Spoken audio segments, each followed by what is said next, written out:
അനശ്വരയുടെ സിനിമയുടെ നിസ്സഹകരണവുമായി ബന്ധപ്പെട്ട വാർത്തകൾ 2-3 ദിവസമായിട്ട് കാണുന്നുണ്ട്. സത്യം പറഞ്ഞാൽ ആ വിഷയത്തിലേ പ്രതികരിക്കേണ്ടെന്ന് വിചാരിച്ചതാണ്. പക്ഷേ ഒരു കാര്യം തുറന്ന് പ്രേക്ഷകരോട് പറയാതിരുന്നാൽ ശരിയാവില്ല. നമ്മളെല്ലാവരെയും അങ്ങനെ പൊട്ടന്മാരാക്കാനായിട്ട് പറ്റില്ലല്ലോ. നമുക്കങ്ങനെ നിന്നൊടുക്കാൻ പറ്റില്ലല്ലോ.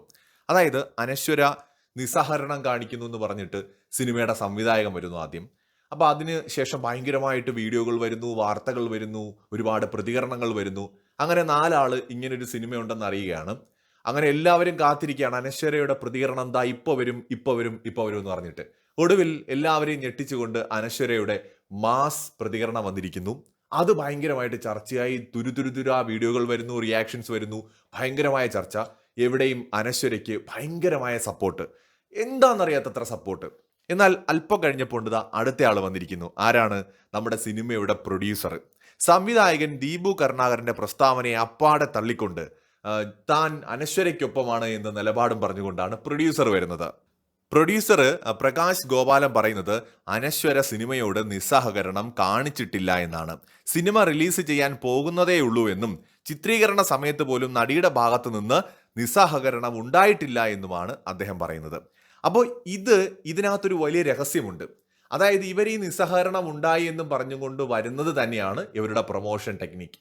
എനിക്ക് നല്ല സംശയമുണ്ട് നമ്മുടെ സിനിമാക്കാർക്കിടയിൽ ഇപ്പോൾ പ്രൊഡ്യൂസേഴ്സും അതുപോലെ സിനിമാ താരങ്ങളും ഒക്കെ തമ്മിൽ വേതനവുമായി ബന്ധപ്പെട്ടും 100 കോടി കളക്ഷനുമായിട്ട് ബന്ധപ്പെട്ടും ഒക്കെ ഒരു വിവാദം ഇപ്പോൾ അടുത്തിടെ ഉണ്ടായല്ലോ. അത് ഈ നമ്മുടെ എമ്പുരാൻ സിനിമയുടെ ഒരു പ്രൊമോഷൻ പരിപാടി ആയിരുന്നോ എന്ന് നല്ല സംശയമുണ്ട്. സീരിയസ്ലി ഉണ്ട്. കാരണം ആരും ചിന്തിക്കാത്ത വഴികളിലൂടെയാണല്ലോ പ്രൊമോഷൻ നടത്താനായിട്ട് ഇതിന്റെ പിന്നണിയിലുള്ള ആൾക്കാർ ശ്രമിക്കുന്നത്. അതുപോലെ തന്നെയാണ് ഈ നിസ്സഹകരണം പറഞ്ഞുകൊണ്ട് ഈ അനശ്വരയുമായി ബന്ധപ്പെട്ടൊരു വിവാദം ഉണ്ടാക്കുക. ആദ്യം സംവിധായകൻ വന്നിട്ട് അതിനെ എതിർക്കുന്ന അനശ്വര നിസ്സഹകരണം കാണിച്ചു എന്ന് പറയുന്നു. കുറച്ചു കഴിഞ്ഞ് പ്രൊഡ്യൂസർ വന്നിട്ട് ഇല്ല എന്ന് പറയുന്നു. അല്ല, ഇവര് തമ്മിൽ അങ്ങോട്ടും ഇങ്ങോട്ടും കോണ്ടാക്ട് ഇല്ലാത്ത ഏതെങ്കിലും വ്യത്യസ്ത ഗ്രഹങ്ങളിൽ താമസിക്കുന്ന മനുഷ്യരാണോ? പക്കാ പ്രൊമോഷനാണ്. എന്ന് വെച്ചാൽ ഇപ്പതാ ഈ വീഡിയോ പോലും അവര് പ്ലാൻ ചെയ്ത പ്രൊമോഷന്റെ ഭാഗമായിട്ടുണ്ടാവുന്നതാണ്. നമ്മൾ പോലും അറിയാതെ ആ സിനിമയെക്കുറിച്ചും അതിലെ അണിയറ പ്രവർത്തകരെ കുറിച്ചും നമ്മളിതാ സംസാരിക്കുകയാണ്. ഇവര് കോടിക്കണക്കിന് രൂപ ചെലവാക്കിയ കിട്ടും ഇമാതിരി പ്രൊമോഷൻ. സോഷ്യൽ മീഡിയ എടുത്തു നോക്കിക്കഴിഞ്ഞാൽ നിങ്ങൾ യൂട്യൂബ് തുറന്നു നോക്ക്, ഇൻസ്റ്റാഗ്രാമും ഫേസ്ബുക്കും നോക്ക്, ഈ വിഷയം വളരെയധികം ചർച്ച ചെയ്യപ്പെട്ടിട്ടുണ്ട്. അപ്പോൾ ഒരു സിനിമയ്ക്ക് കിട്ടാവുന്ന ഒരു ഏറ്റവും വലിയ പ്രൊമോഷനാണിത്. ഇത് ഇന്നത്തെ മോഡേൺ ഡേ പ്രൊമോഷൻ ടെക്നിക്കാണ്. ഇത്രയും പറഞ്ഞില്ലെങ്കിൽ അവർ വിചാരിക്കും എല്ലാവരും ഇത് കണ്ടുകൊണ്ടിരിക്കുന്ന ആൾക്കാരൊക്കെ വെറും പൊട്ടന്മാരാണെന്നും. ഒരുപാട് ആളുകൾക്ക് മനസ്സിലായിട്ടുണ്ട് നിങ്ങളുടെ പ്രൊമോഷൻ ടെക്നിക്കാണിതെന്നുള്ളത്. ഇതേ ടെക്നിക്കുമായിട്ട് മറ്റൊരു കൂട്ടരും കൂടെ വന്നിട്ടുണ്ട്. അത് അഹാനയുമായി ബന്ധപ്പെടുത്തിയാണ്.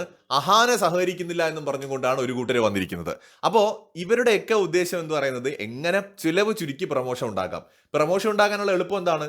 കോണ്ടന്റുകൾ ക്രിയേറ്റ് ചെയ്യുക. സോഷ്യൽ മീഡിയയിൽ കോണ്ടന്റുകൾ ക്രിയേറ്റ് ചെയ്യുന്നതിലൂടെ 4 പേർ അറിയുമെന്ന് എങ്ങനെ ഒരു സിനിമയുണ്ടെന്ന്. ഇല്ലെങ്കിൽ എത്രയോ പടങ്ങൾ ഇവിടെ ഇറങ്ങി പൊട്ടിപ്പൊളിഞ്ഞു പോകുന്ന ആരും അറിയുന്നു പോലുമില്ല. ചില സിനിമകളുടെ റിവ്യൂകളൊക്കെ ആരെങ്കിലും ചെയ്യുമ്പോഴെങ്കിലും 4 പേർ അറിയും. ഇത് ആരും അറിയാതെ പോകുന്ന സിനിമകൾ തന്നെ എത്രയോ ഉണ്ട്. അങ്ങനെ പെട്ടിയിലിരുന്നു കൊണ്ട പടങ്ങൾ വരെ ആളുകൾ പേരും നാളും അതുപോലെ മുഹൂർത്തവും ഒക്കെ മനസ്സിലാക്കുന്നു. എന്നിത് വരാൻ പോകുന്നു, എന്നാണ് റിലീസ്, ആരൊക്കെ ഇതിലുണ്ട് എന്നൊക്കെ മനസ്സിലാക്കുന്നത് ഇത്തരം വിവാദങ്ങളിലൂടെയാണ്. വിവാദങ്ങൾ ഉണ്ടാക്കിക്കൊണ്ടുള്ള ഒരു പ്രൊമോഷൻ രീതിയിലേക്ക് മലയാള സിനിമ മാറിയിരിക്കുന്നു എന്നുള്ളതാണ് എനിക്ക് തോന്നുന്നത്. പ്രേക്ഷകരുടെ വലിയൊരു അഭിപ്രായങ്ങൾ കമന്റ് ചെയ്യൂ.